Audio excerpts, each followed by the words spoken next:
Hello, Berkshire Hathaway Home Services sales executives for our video message of the week. All right, we are still on our theme talking about how to have the competitive edge. And today's video message is entitled Personal Responsibility. Ooh. This one may not be such a fun one, but I promise you, if you really internalize it, it can give you the competitive edge. All right, let's jump right in. First of all, there's some simple rules to personal responsibility. Number one, you have to internalize and admit to yourself that it's always you.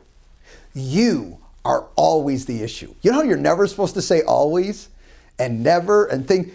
It's always you. See, here's the beautiful thing about this concept.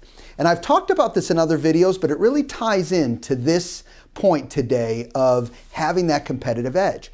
When you admit that you're the issue always, it gives you the ability to make very powerful and good decisions. Why? Because once you admit that, you say, okay, it is me. So what do I need to do differently? Okay, how do I need to see the world differently, or how do I need to act differently to make sure I move in the direction that I want to move? See, if you don't admit it's you, you have no control over changing the scenario. You certainly have an avenue to blame, but I have found blame doesn't help you.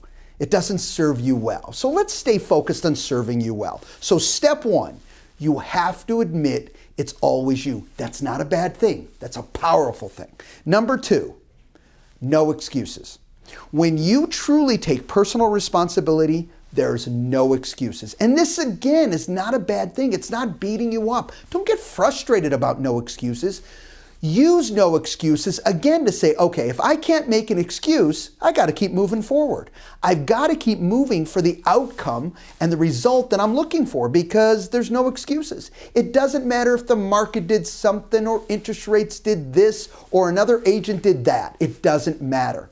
And we're not focusing on fault here. We're focusing on making sure that we're serving, okay, yourself well, that you are supporting you in a positive way. How do you do that? No excuses, and you stay focused on the result. And then last, but certainly not least, when you take personal responsibility, you are a solution-based thinker. What does that mean? Well, that means automatically you are thinking about the solution, solving the issue, getting the transaction closed, keeping the client happy, whatever the case may be, and whatever your goal is. You are so focused on the solution that you're able to continually move towards that solution, and nothing blocks you. Even though it's trying to block you and come in, you don't let it, because you're a solution-based thinker. In conclusion today, listen, personal responsibility changes the way you think. It's a powerful way to have a competitive edge. Have a great week, everybody, and we'll talk to you next week. Bye-bye.